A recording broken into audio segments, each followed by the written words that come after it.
Hello, Ariel. Hi. Hello, Ariella. How are you? Oh, I'm well. We're in the little window of sunshine here in California that happens every January. So lots of time outside this week, which is really nice. Yeah. So lovely, right? Yeah, even though it snowed here, my neighbor, young guy, lovely, but he's lives here most of the time, and people like that, they can really tune in to nature and what's happening because we were together outside talking, and we saw a flock of geese, but Mm. this is not the time for them. I saw that yesterday as well. Yeah. Yeah. And it's blooms and it's Yeah, my daughter picked out a dandelion bloom and brought it up to me and said, yeah. "Mom, look, it's the last flower of autumn." And I thought, actually, it's the first dandelion of spring, but it's just Yeah, very, very early. I know. Yeah. I know. And Ariella, well, you want to Yes, yes, Vicky. you go first. I'm going to just read a little bio about our beautiful guest today, and then we'll have some serious discussions about the bees and everything else, right? Okay, so today's guest is Ariella Daly, a natural beekeeper and the founder of Honey Bee Wild. Ariella, oh, let me actually put my glasses on. Ariella has been tending bees for over a decade and teaches a gentle, bee-centered approach to beekeeping that invites deeper connections with nature and inner wisdom. I'm so excited to find out about all of this. Through workshops, long form programs, and Dreamwork, she helps people learn from bees as teachers of intuition, balance, and relationship.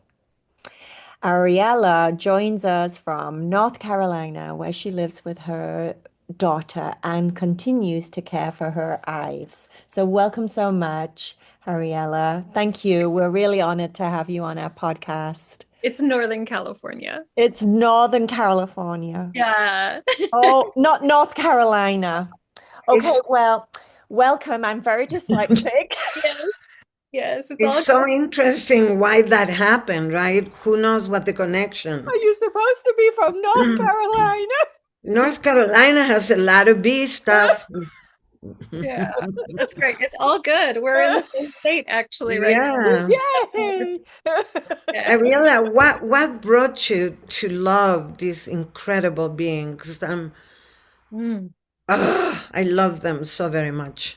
Yeah, it was very unexpected actually. I was always a kid, very into animals, but usually kind of the big mammals. I was obsessed with wolves as a little kid.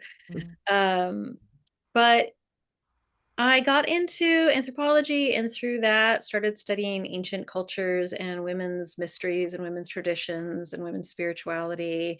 I started looking into ancestral roots and ended up learning about Greece. I don't have any ancestry there, but just, following the threads and found that there was an ancient Greece and Minoan Crete, which predates Greek culture. There was you could say a cult or a tradition or a viewpoint that often named priestesses as bees, as well as goddesses, as well as nymphs. So they were called the Melissa or Melissa bees, which translates Melissa means bee. And I got so interested in this. The Oracle of Delphi was named Melissa. The priestesses of Demeter were named Melissa. Artemis was named a Melissa. And finding this hidden thread around women's magic and mystery and women's oracular abilities and women's office as priestesses, which of course we don't have a lot of writing about because the people who wrote down history were men. Yeah. But nonetheless, it's in poetry here and there. You can find it, and that just opened a door to being fascinated with why bees. And it was through seeking to study that I ended up with bees showing up in my life quite literally. I didn't even really think that much about honey. It wasn't in my field of interest. And then I was in England. I was traveling, and while I was there, honeybees, a swarm, which is how honeybees reproduce in the wild. So a swarm of bees, a birthing of bees, which is an entire being, like thousands of bees as one, Right. moved into a hole in the outer wall of my house behind my bedroom. And Yep. that was how it started. So, you know, I wasn't expecting to get involved with actual bees yet, but it happened. They Yeah. showed up and that was that, you know. Yeah. Yeah. I had that in LA, in our house in LA. They got in the wall of the bathroom and the whole wall. And I remember hearing the sound and I was like, I wonder what that is. I didn't, I'm not into like too much electronic stuff. And I was like, huh. And then kind of started sipping in. And I was like, okay. So I called this super cool guy that, they will take them and be, yeah, no, because nothing, no harm. Yeah. Yeah. Yeah, I love them. I just love them. I love the fact. And since very young, my mother, my nana actually, the royal jelly. Yeah. Sure. Eat royal jelly every day. Wow. Okay. Yeah, So yeah. yeah, that's the it's a and my friend and a really incredible author, Sylvia Lindstedt, writes about royal jelly being like hive milk. It's this Mm. very nourishing substance that is incredibly supportive to like high in oh gosh, growth hormones. And so it's really supportive to fertility and supports the skin. Obviously, it supports the young. It's what the baby bees eat. Oh, Yeah. yeah. And they when they're little, when they're really itty bitty babies, right? If they eat the royal jelly, they can up to being a queen. Some of them. Yes. Well, usually just one or a few, and then one of them becomes the queen. But royal jelly is fed to all babies, all larvae, including queen larvae. The only difference is that after 3 days, after the first 3 days of life, most bees transition to eating honey. But the queen is fed a steady diet of royal jelly, and that's what changes her anatomy. So they all start the same, but then her anatomy changes from royal jelly. Yeah. Isn't And that they can incredible? make it without pollen. So if there's no pollen, there's no royal jelly. It's all interconnected. If there's no flowers, there's no pollen. If there's no pollen, there's no protein. If there's no protein, there's no royal jelly. It's all related. Yeah. No vegetables, no food, no planet. Mhm. Yeah. If from then the perspective of gentle beekeeping, what do you mean by gentle beekeeping? And for someone like me that doesn't have a beehive, but and doesn't know oddly anything about bees and how we can help them, Yeah. what's the difference between a regular beekeeping and gentle beekeeping, for example? Right. It's a really important distinction. So good question. Okay. What helps is to understand that humans have been living with bees for millennia. We've been side by side for quite a long time. And in the late 1800s, we mechanized beekeeping. It was actually for the purpose of being able to go in the hive and cause less harm. But by making beehives with removable frames, the person who invented this was named Langstroth. So these removable frames, we created a mechanization of beekeeping which fit right into the industrial era and the mechanization of everything. And Mm, from that, humans were able to have a much more extractive, efficient, commercial driven relationship to bees because they could get more honey, they could get into the hive more. And we've developed all of our understanding of beekeeping based on commercial practices, which at this point are very extractive. When you think about what it's like for one person to go into a beehive in their backyard on an afternoon, the level of presence they can have is incredible. But if you've got 100 hives to go through in an afternoon, you're pulling bees out, bees are getting crushed, things are getting smashed, you're in a suit, so you don't have to worry if you get stung because you're protected. You're using a lot of smoke, you're masking their alarm pheromones, you're, moving boxes around, you're carting boxes on trucks across the country. It's all very abusive, Yeah, actually. it sounds chaotic and abusive. Yeah. Yeah. Yeah. Yeah. And so in terms of animal welfare, we we've stopped seeing honeybees as a whole organism. They are a single being, and when you can take apart their boxes and open up the hive the way we do now, we stop seeing that wholeness.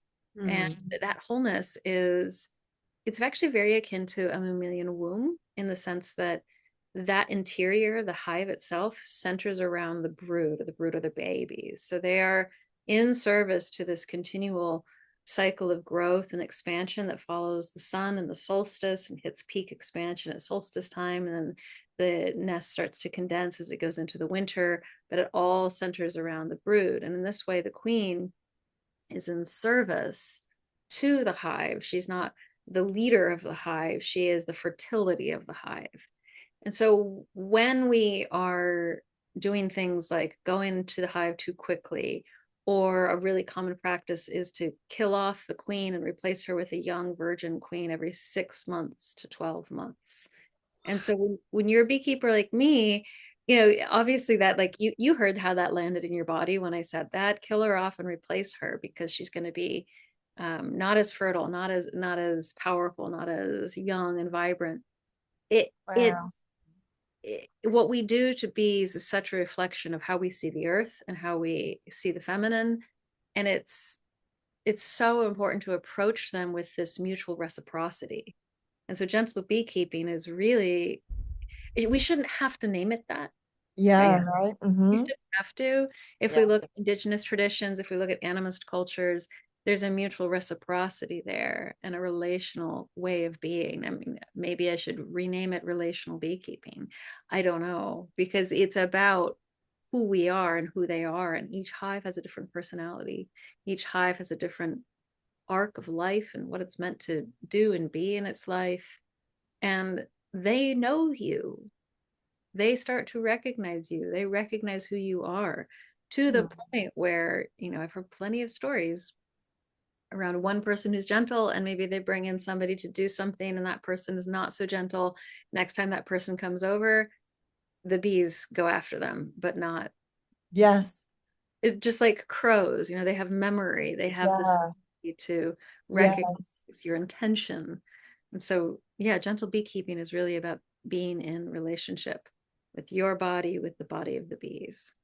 Yeah. Oh boy, So from the vegan, sorry, Isabel, from the vegan perspective, is it best to just leave them alone then and not use any bee products? Is that the best way to go if we could Mhm. choose?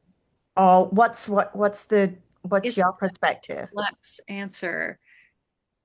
So one of the things I keep coming back to, which I've already said, is that we've been in relationship with bees for a long time. And while there's never any true surplus, like that's a human myth, that bees make the honey that they make.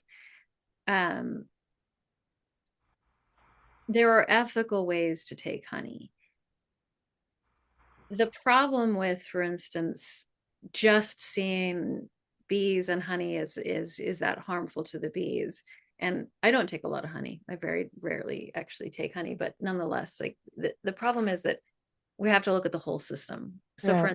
instance, in my opinion, keeping a natural hive in my backyard, or working with a local farmer or a local beekeeper who's having more sustainable, biodiverse agricultural practices, is going to be more beneficial to the bees than eating almonds. Because almonds, at least in California, so almond, the almond industry mother. is billions and billions and billions of dollars, and the almonds in California feed the world, sorry, well, not the world, feed the United States at least. Mm. We every February, so coming up right now probably because it's a wet year, so there's probably already blooms happening. Beekeepers truck in thousands and thousands of hives from every corner of North America, including Canada. These bees are fed sugar syrup or corn syrup. They are made to pollinate intensively this almond crop for 3 weeks. Hives die all the time en route. Hives aren't meant to be moved like that. They aren't meant to move bioregions. They aren't meant to move across great expanses of time. They aren't meant to be loaded on trucks. They live in trees. Trees don't walk around. Yeah. And at least as far as we know. Yeah. No, so what's happening is they're spreading disease, they're being malnourished, sugar is not honey. Honey has so much more to it than sugar.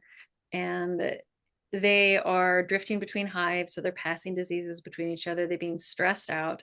And then all those bees that are stressed out at the end of their season, tattered wings, exhausted, et cetera, are sold off to hobbyist beekeepers to start their colonies. And it's just a very, very intense experience. So Yeah. do I want to stop eating almonds?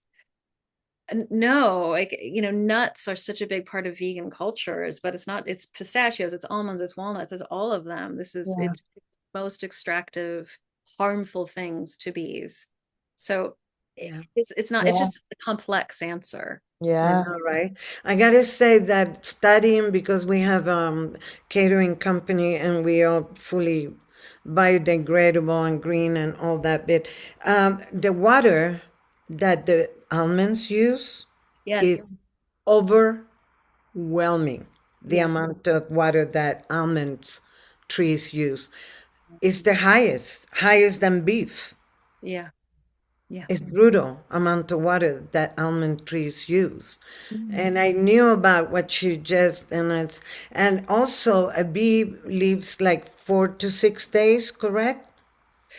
4 to 6 well, 40, Month, 45 days, 45 days. Yeah. 45 days. And in that time, each bee can make half a teaspoon of honey. Yeah. Let's appreciate this gift. For us, it's just a half a teaspoon of honey. For them, it's their life. Yeah. It's their life, people. Please love them. Love, appreciate that tiny little thing. Don't overuse things. Don't throw away. Yeah. Yeah. It's true. It's true. And yet, when you add all of that up, thousands and thousands of sisters in the hive, it makes this beautiful substance that is healing to the bees and it's food to the bees, first and foremost. And I think that's really what it comes down to for me is it okay for people to eat honey? Yes, but remember that it's food for the bees first. So Yeah. a lot of the time what happens is beekeepers take too much and then feed the bees back sugar or sugar syrup, which is not honey. Yeah. It's going to affect the pH balance of their gut, which is going to affect their immune system. It's going to weaken the bees. So natural, gentle beekeeping, all of that is about looking at the whole organism, looking at how Yeah. do bees survive without humans in the wild, and how can we adapt our practices to support that. Yeah. So I don't extract a lot of honey because if they don't have enough, then I'm Yeah, not you're advocating taking for the fact. something. Right. Right. I Mhm. do. I do take some, just smaller amounts, which is Yeah. how it used to be.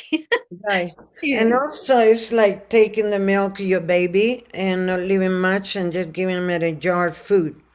Yeah. Right, like about that.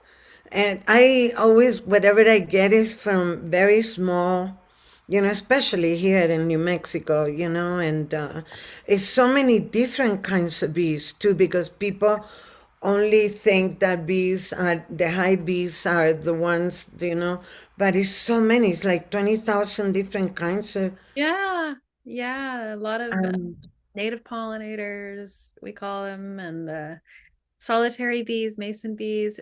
New Mexico, Southern California, and Arizona have some of the most incredible, well, especially New Mexico, Arizona, diverse bee species. It's like a haven for entomologists. They love to go there.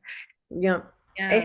In our house, that we had the carpenter bees. Mhm. Every year we had to replace the roof before until we found this thing that they put on the pools. Mm. because we have to redo because Yeah. they come and they're like zip, zip, and you find little piles of sawdust. Yeah.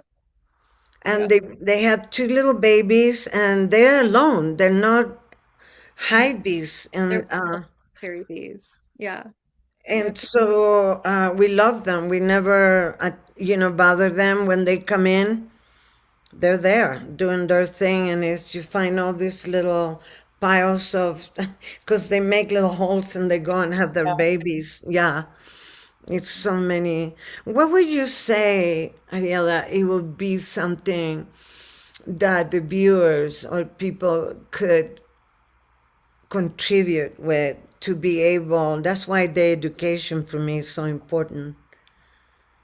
The biggest thing that, well, there's two things. So the number one thing not to do is to spray pesticides. So pesticides, especially a certain class of pesticide, glyphosate and neonics, are a kind of pesticide that impairs, either kills the bees or impairs their neurological functioning, and not just honeybees, but all pollinators. So pesticides and pollinators do not mix, and the loss of pollinators as a whole, so bees, butterflies, even wasps, it's substantial, and a lot of it has to do with pesticides. And then the other thing that is biodiversity loss, so Mm, habitat loss, and that includes places to live, which is why they end up moving into houses, Mm. but also forage, which is food. So the second thing that you can do that's proactive and very positive is to plant for pollinators. And the cool thing about planting is, even if you only live in a city and you only have a little balcony, yeah. whatever you're probably planting for yourself is going to be a pollinator food. So if you're Mm, planting an herb garden, thyme, rosemary, oregano, marjoram, those are all huge pollinator foods. All of your onions are alliums, pollinator foods. Planting fruit trees, even better. Nut mhm. trees, if you can, huge pollinators. Chestnut trees, they love. So there's lots of little ways we can plant food for them to help increase the biodiverse options for forage. And then if you're really able to do something, focus on native plants, because those are the ones that pollinators have adapted to be able to Right. in your bioregion, in your Yeah. region. Yeah. Yeah. Yeah, we have so much mullein here. We have so much elder. We have so much dandelion, huge. And I like to dehydrate, because I have all my jars. Yeah. So I got dehydrate. Yeah, but I think what weeds for Yeah. people, weeds. Yeah. I'm always trying to educate what weeds are not. They're there for a reason. It's a Right. synergy Mm. in between them. They support each other. Right next to a poison ivy is the little pansy, the wild pansy, and that's the antidote. Mhm. See, and you don't run around seeing we have so much deer here and all these wild. You don't see deer and all these wild animals with poison ivy because they know Mm. what how to interact with each other, right? Yeah. What do you think about the wasp and the bee? Because in somewhere I read that bee started as wasp. I don't know if that's true. You're They right. did. Yeah. Yeah. It's All hands. published in the book Buzz by Thor. Oh, I can't remember his last name. I'm looking at it. That's why you see me looking over, but it's just called Buzz. Yeah. I think Thor Hansen. Anyway, um, evolutionarily speaking, bees are what we would call a divergence of the species. So they all started out as wasps, and wasps are carnivorous. Well, they're omnivores, so they were eating flies as well as nectar and pollen Mm. flowers. And at some point, there was a divergence in the species where the young were sustaining themselves off of the pollen that was coming in with the bees that were hunting. And it turns out, or the wasps, it turns out for that species or that divergence, that it was more beneficial, it was safer to go for flowers than to try and hunt flies. And so they started collecting the protein and then the nectar from flowers. So pollen is protein, nectar is carbohydrates. Oh, cool. Yeah. Isn't it amazing? And Mm, Mr. Ottenberg, the Englishman that does all those beautiful, and he's so into helping the planet. He did a video and show how the flowers made some sounds when they had they were ready for the bee, and the bee connected with that sound to go and pollinate. It's just incredible. And they kind of go back to the same flower. Yes. Well, so what happens? It's so great. I love this example. Are you talking about David Attenborough? Yeah. Yeah, he's wonderful. So I have a cute. lecture that's free. I have a whole series of free lectures called Kindred Bees. And there's one called Messengers of Love, and it's all about bees and flowers. And it's this incredible co-evolution. You have to think about flowers as this, they are pollinated, which means their form of procreation, their love affair is with another species, it's with bees. right. They have adapted in many ways to attract bees. So one of the things they did was develop more and more bright colors and petals and, like, dress up for the bees. Yeah, So yeah, yeah, yeah. another thing is that bees see beyond the human spectrum of light. They see ultraviolet light, which looks iridescent and radiant to the bees. If we use an ultraviolet camera on certain flowers, there are patterns and markings on the petals we can't see with the naked eye that are like guides, like landing strips Yeah. to the heart of the flower. And then beyond that, there's this electromagnetic pulse that the flower pushes out as the bee comes near. That's what you're talking about, that sound, that pulse. And then once the nectar is empty, once the bee has drunk all the nectar, now the flower has a job to do. That flower has to gather light from the sun and go through photosynthesis to be able to produce nectar again. So the bee will leave a chemical marker on the flower saying this flower is empty. Leave Oh my it. gosh. Doesn't, let the flower rest. Yeah. Bees won't go to that flower. Yeah. It's Oh amazing. my gosh, that's so Yeah. much like humans in a Yeah. way, like. Yeah. Well, I think I have a concept that the bee may be a little better. But anyway, I just that's me. as our So much more ancestors. romantic. I They don't know how did I come up with that, but they're educating us. They're here to remind us. Yes. unbelievable. Let me ask, Unbelievable. Ariella, it says that you do dream work and how the bees help with intuition and all of this stuff. I'd love to dive into that part of your work. How did the bees coming into your life in that place change your direction and where you went to be kind of service to the world? Yeah, absolutely. I've always had an interest in dream work, thanks to my father, and I've always had an interest in women's spirituality and pre-Christian traditions and cultures. So I was primed for this when I was young. I came across the bees in my late, mid 20s, and a few things to understand from a historical perspective. Bees are associated across cultures. So we're talking from North Africa to specifically honeybees, North Africa through Germanic, Scandinavian, Celtic, Slavic cultures as messengers between the worlds. So they are considered beings that often in the lore descended from the stars and go between the human realm and the realm of spirit. So that might be the realm of the gods, it might be the realm of the underworld and the ancestors. It just depends, but they can go between. And so this you see in many, many cultures. And when I see the same pattern repeating in many cultures, it it's very indicative of a truth, right? It's Yeah. a Yeah. myth. It's like, oh, there's that myth again. Like it's speaking truth. Mm.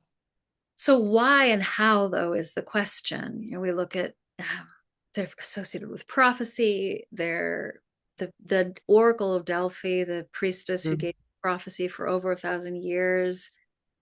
She was called the Delphic Bee, or the woman who held that office was called the Delphic Bee.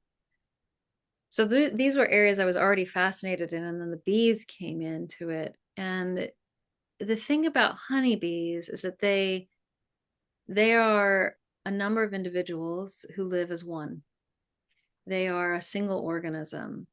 A bee at a flower 3 miles from her home is still part of a singular organism, Mm. that one organism, which is fascinating because we are moving through a tapestry of bees at all times, and the threads, the energetic threads they take back to the hive, which means that we are passing through their field, the field of that organism at all times. They're very much tending to an energetic field. And when we tap into that collective quality, there's something about it that seems to really enhance people's intuition. It's this sort of like the collective wisdom. I see this with people who really connect with whales as well, like whales and dolphins. There's this quality of the collective that comes together, the hive mind, that we are greater when supported by the unity that is the hive, for Okay. instance. So there's something with that, and I don't pretend to have all the answers. I notice it, I'm aware of it, I work with it.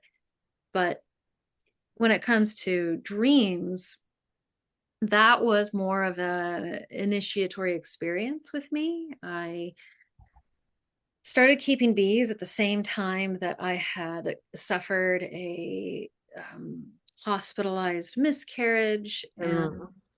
I was very my energy was Mm. following the spirit of the child. I was having a hard time being in my body, not Mm. living, but being in my body. I was just dissociated, Yeah. right? And, Yeah. as we do when we have a traumatic experience. And the bees came to me right after that, within a week. I caught my first swarm, and I was living with them, they're in the wall as well as this swarm in my yard. I had a beehive.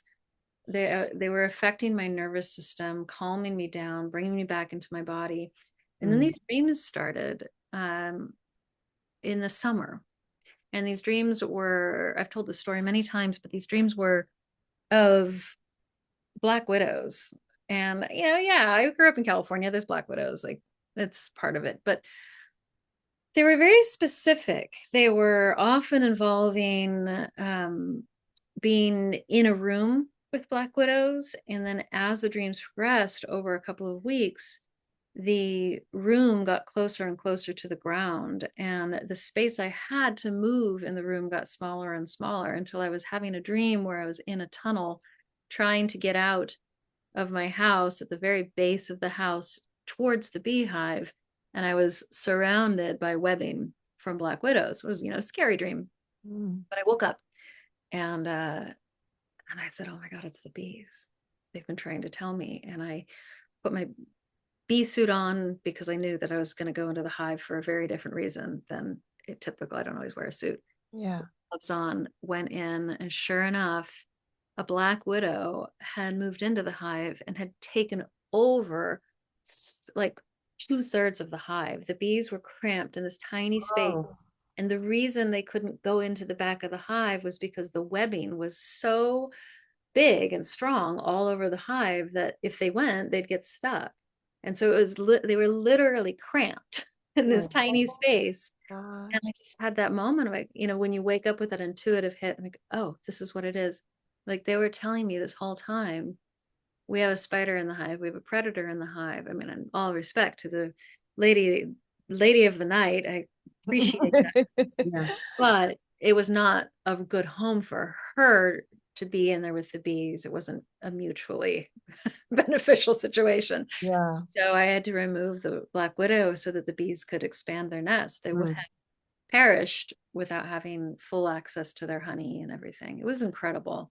Ever since then, they send me dreams, but the big shift, why this became a thing for me, was that I realized in that moment that dreams weren't just about the subconscious. And I had known this because of studying dreams, but really our culture tends to focus on the subconscious aspect of dreams. And in this moment, there was an animacy.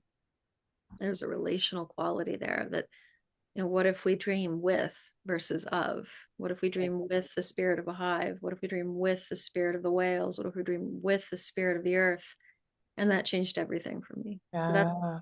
teach dreaming with, and a decade of teaching dreaming with bees, there's some fascinating consistency there around, Yeah. not around me, around what the students dream, what they've Yes. been through. It's like, We are going to kidnap you. We gotta have these classes. I'll connect with you because we should put them in I-Rama Yeah. and start because I have on this site. You know, dreams for shamanism, where I grew up, we basically always talked about, and this way I grew up with cueros, is the dream world. That's where we work. yes, yes, That's where exactly. we Yeah, travel through that in the veils in between, right? yeah, And the bee, I'm sure, because they capture also the sacred geometry. yeah. Look how they have hexagons, and it's a reason for that, and she can tell us why. The hexagon inside. No, Oh, no. It's well, specific for something. They know exactly how to, yeah. they do. They're perfect six-sided cells. Biologically speaking, they live on the comb. So the hexagons make up the comb, and that's what they live on, that beeswax. And it's, I think, something like the least amount of material for the most amount of structural integrity. Right. Yeah. Right. Isn't that amazing? They Yeah. figured that one out. And that's what I want, Ariella, to people to understand that every single thing, because I can get in trees, okay? I grew up that way. Um, that they have intelligence, they have an understanding bigger than ours, that we are running around with a head and a phone, and these little beings and everything has such a synergy and such a understanding of these different worlds, that where the gift is to me, Mm. where the true gift is. Mm. Not in the shopping center. Well, I may like one. We don't have one here. But anyway, how this magnificent world of all of them are going on all day. How the mycelium is communicating. How your trees are supporting each other and making families. If people would understand, may they have more compassion in destruction and self loading with things and distraction for them. Well, maybe it's because they're not in that place of oneness, like what Ariella is talking about from the bee perspective. You And know, ignorance. the frequency that you were mentioning, like the space, how you can feel, how they calm you, and just being in that, um, to me, it feels like you're describing like a pocket of consciousness that they create.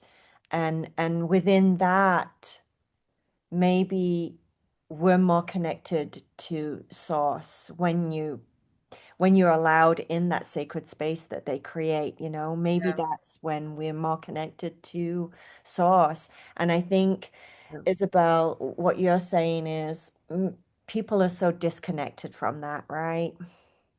From A all lot, of it. not everyone, but a lot of people are Eh, disconnected. I will say most of people don't understand past here and the education, like what she does, and that's why we're doing what we're doing. I think the worst pandemic is ignorance. If you don't know something, you don't. If you don't understand it, if you don't have that connection to the compassion, and we are sharing a planet, okay? Yeah. I The think a community that these little girls, that's huge. I grew up with Native yeah. community, and when I came to the States, I was like, oh, okay, this place doesn't do community. No. And that's the thing about honeybees is they do really teach us about belonging because every bee belongs. Every bee is vital to the hive. They're all part of it. They don't question who they are, what they do, or why they're there.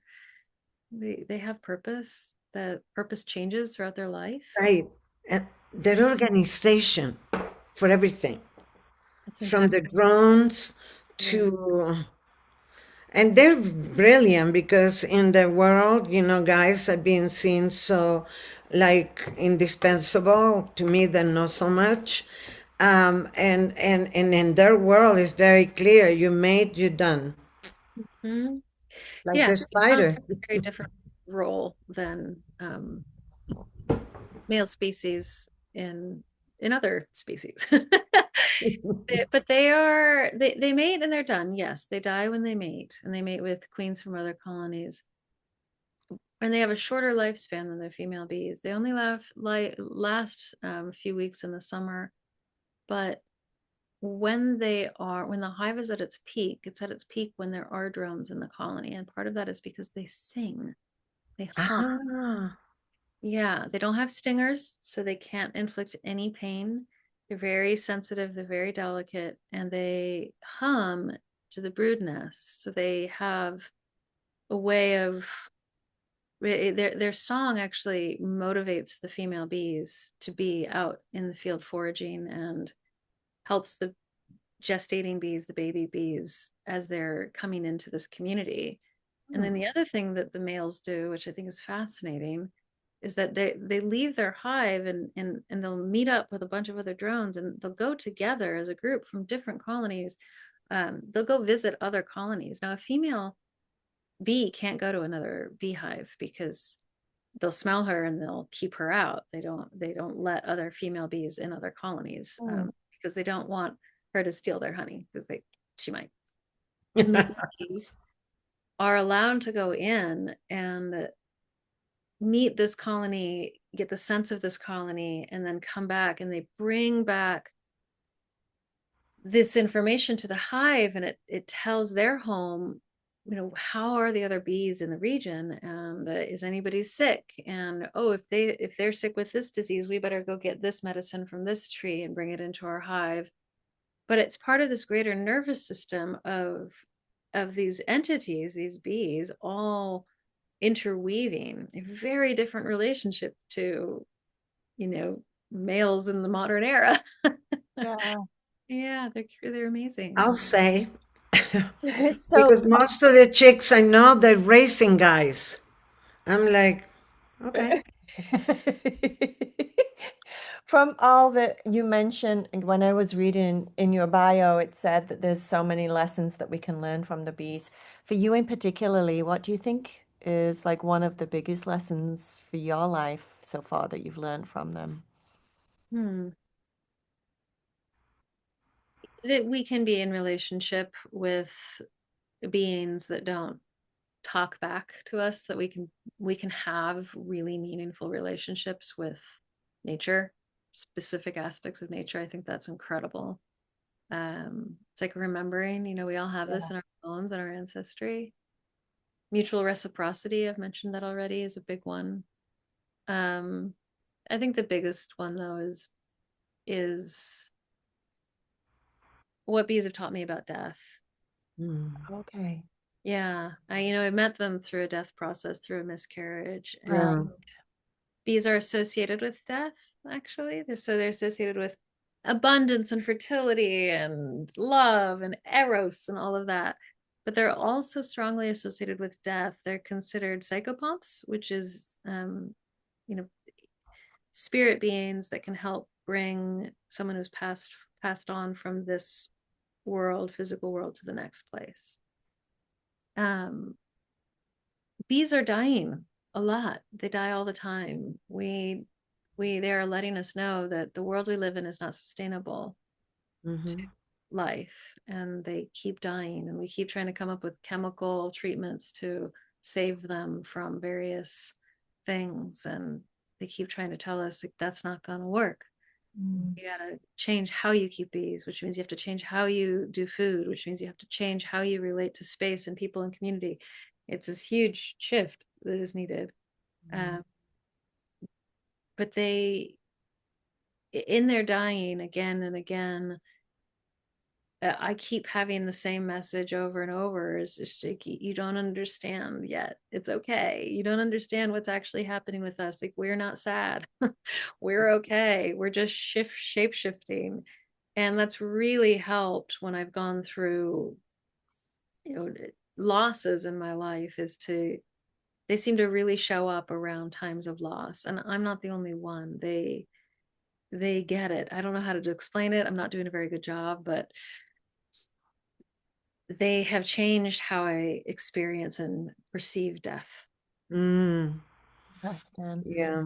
So they Yeah. kind of bring a message to you about transformation versus death. It's like we're still here. We're just, like you said, shape shifting.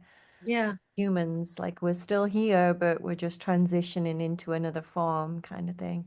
Yeah, there's something about it that's very tangible with the bees and comforting, and I don't know how to describe it. Yeah.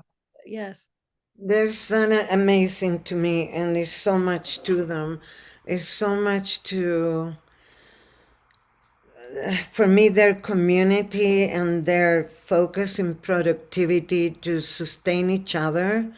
It's a huge lesson for the human race. They're not for themselves. They're for the community. Mhm. They have their organization, they have the nannies, they have, you know, it's just incredible what they do. Mhm. Yeah, In, and captivated us for millennia. We are deeply indebted to them for so many things, including a lot of our medicines, for literally how we evolved because of access to honey and pollen. yeah, And all that ineffable, the world that they inhabit, they help bring us into those states of consciousness that are mm, more liminal, and where we are more readily able to commune and access spirit, ancestors, that sort of thing. right. Yeah. And that's basically too what I was taught about here in New Mexico about the hummingbirds, that they are the ancestors. And yeah, and we have so many.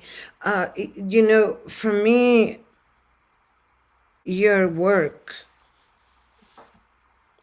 is just, I when I ran into you and I went like, oh God, she has the full spectrum. It's not just the beehive and getting those panels or more productivity or charging more or whatever. It's about the understanding through your soul being to these incredible, incredible little beings that they're so needed.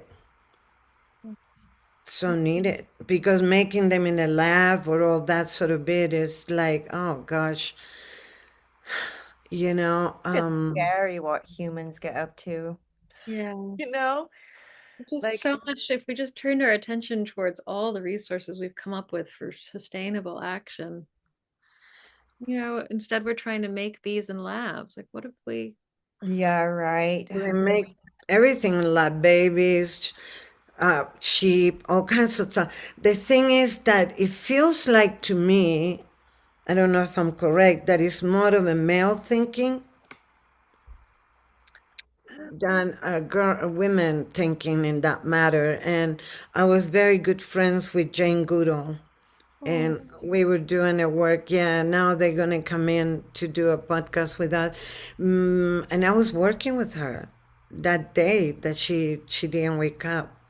We were doing this event with children, um, and she said just love every one little thing. One, I go on the beach in California when I'm there and collecting them because they almost drown on the sand. I don't know, looking for water, I guess, and collecting them. And I learned to put them all in a community. Look like they help each other when they're in a bad situation or whatever, right?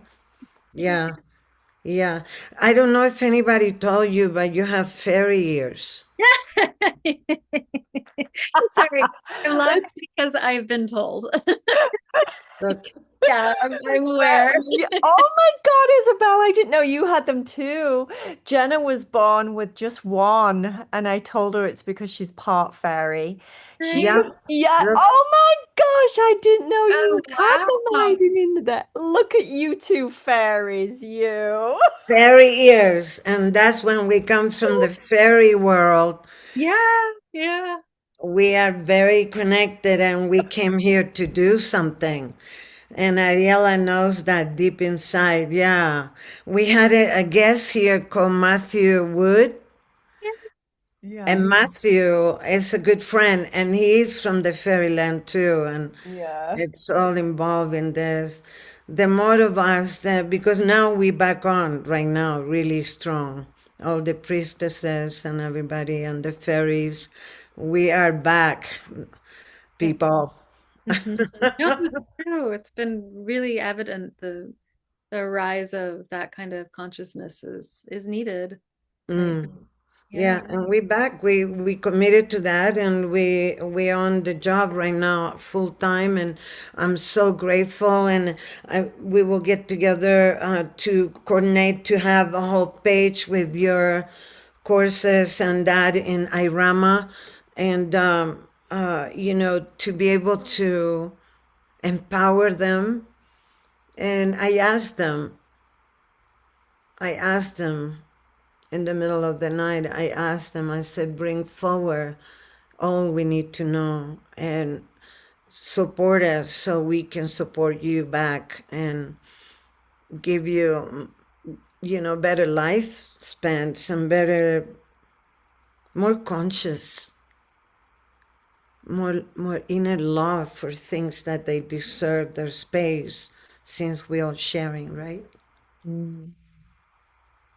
Yeah. Thank you so much for your time. Really appreciate Thank it, you Ariella. so I've much. learned a lot. I didn't realize that it was very similar to the way that other animals are trapped. I didn't realize that bees were almost kind of like just raped and used and killed, you know? Just like let's just suck all of the goodness out of you, shall we? I didn't realize it was that bad. Yeah, it is. I knew that. It is very much so. That's why I do what I do. Yes, Real thank you for mix. doing what you do. Beekeeping Yeah, like oracular arts all at the same time. I I know. know. Works and oh, You're like a little I'm Tinkerbell so fairy, grateful. fairy I food know. saver.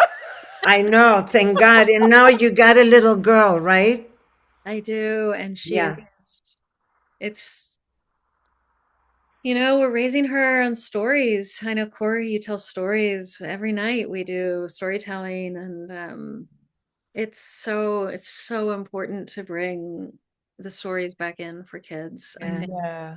learn we learn from myths and stories that make us feel connected. And That's yeah, she I awesome. love, well, Indian tradition, where I grew up, is all storytelling. yeah. And I was adopted by a grandfather Black Elk from the Lakota system. He's not in his body anymore. He wrote a few books, but storytelling, because it's the hypnotic. It's a hypnotic trance that Mm. you travel through veils and go. I'm just can I only can think that the bees blessed us with you. Oh. Yeah. You're so beautiful. Thank you so much for all the information that you shared. Yeah, Yeah. yeah. They offer me so many bee people here and all that, and she showed up, and I went, no, no, no. That's that. It's not, because the story is very different. Yeah. This is living every cell. onto education and giving in every, you have so many different modalities that you can reach more people. Like, yeah, I have a sometimes I feel like people look at me like a crazy woman, but I do have a lot Fine. of qualities. I I know think I Yeah, know it's science and technology, and I know how to go into a trance. right. it's a crazy community. When my baby Jenna was really small, she was about 6, and somebody asked her, a teacher asked her at school what Mama does, and she said she speaks to dead people on Tuesdays and Thursdays. Okay. Were you audited by the school? And she told another little girl the That's same year that we have 3 eyes. yes. And she went home and Mom said, "You ignore that lady. She's a witch." Right. I've been called that a lot of times, and I always said, and don't you forget it. Don't Yeah. make me pull out my silver broom. Poor little Yeah. Lilia was horrified. She went home and cried and said, "Jenna's mummy says we have 3 eyes." Oh my God. She was horrified, poor thing. I'm like, "Jenna, we're gonna have to talk about what you tell people at school." Yeah. Because they can really get you in trouble, those things. Yes, Right, yeah. right. Yeah. They're the I'm best, glad. aren't they? I'm glad we all mommies. I had and it's very interesting. Something happened last night because I revised your video. And when you went into that little piece of you having that, the issue, I had that too with a set of twins at 6.5 months old. And Yeah. it's crazy scary. Yeah. Yeah. And that almost being raped, almost being taken, something taken out that it was supposed to grow and be you, right? Yeah. It's Oh, really but that's not a, yeah. That's Yeah, but we signed up for some reason, you guys. of So the course next lifetime, either I'm a tree, a rock, a or bee. an angelic being, because this is a little much right now. She's it not, is. she It's a says she's lot. not coming back as a human next time. She's like I done. She's understand. done. I S- understand. Skip a couple. Yeah. All right. Thank you. Thank We you, will not keep lady. you any longer. Love you. And I'll connect with you and I'll show you the site so we can make, and especially with the free ones, but some classes too. Oh, thank you. You're both so wonderful and so full of life. You both have a lot of Crazy. life in you. I love it. I love it. Well, we We all have invested, Mama. We are fully invested in this. Okay. Yeah, and Thank I you. have to measure myself because I don't have a filter when I see something hurting something or cutting trees and things. And I'm like, please give me the strength to send me money for bail. Yes, she's very passionate. I love it. You, me too. As we should be. Oh, it's All wonderful. Well, right. keep up the beautiful work and bringing Yep. in all these incredible conversations. It's really nice to meet you both. Yeah. Thank Thank you Share you. so your much for your questions. time. Thank Thank you. you. Thank Bye. you so Thank much. you.